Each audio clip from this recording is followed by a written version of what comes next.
Good morning, Kecia, and welcome to Hometown Living.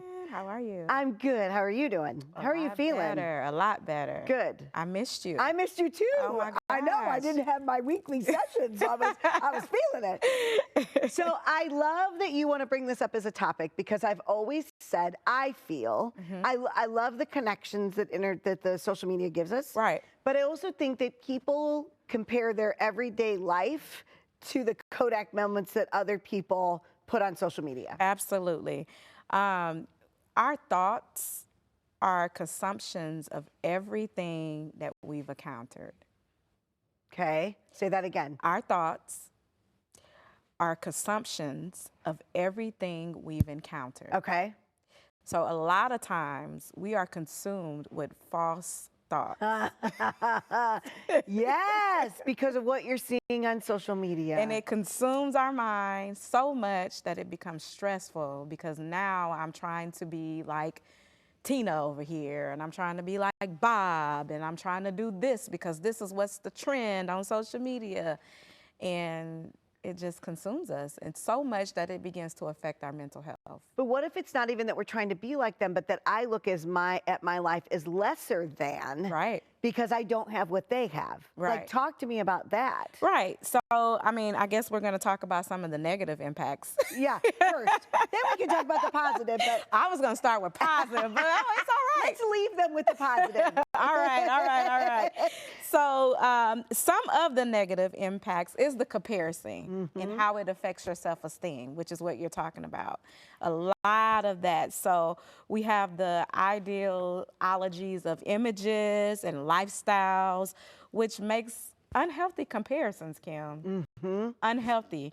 And it negatively impacts our self-esteem. And that right there is a big one. Like you're saying, like, sometimes, though, if we think about it, I know we're not talking about positive, but it can also be motivating. Sure. Right? I could see that. Right? Yes. So if I'm seeing Tammy out here making moves and it's in the direction that I feel is something that I have a goal for, then, okay, that's motivating me. Like, oh, wow. But how many of us look at it that way in the positive light? Or how is it that we can look at it that way in the positive light? Because I feel that more times than not, we look at it the negative.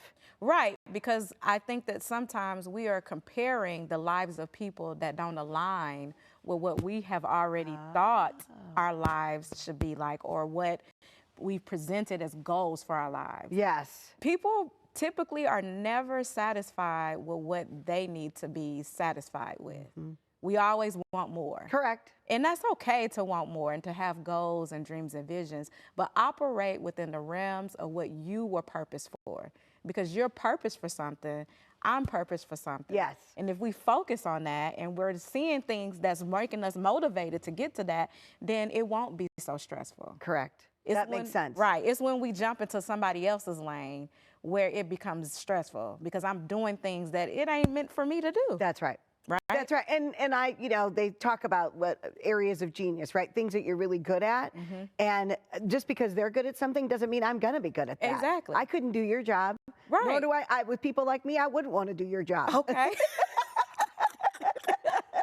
I don't know if you coming for me, Kim. No, I'm just playing.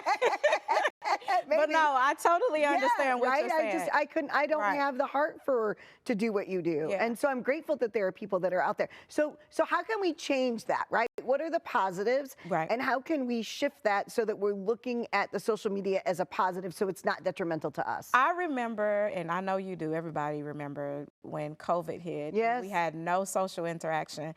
That's all we had with social media. So that connection that we had with it, that was a positive thing for us to have. Correct. I mean, so many trends and dancing and everything that we were doing and making videos, that was amazing. Yes. Social media was great for that, right?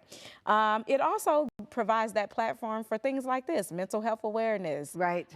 Things that's happening in the community that's going to be positive that you can get out there and you can see.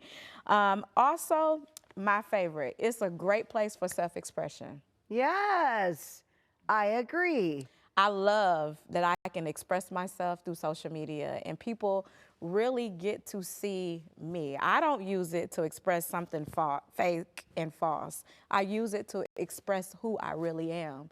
And I hope that when people see my social media page, it's a reflection of what you feel when you meet me.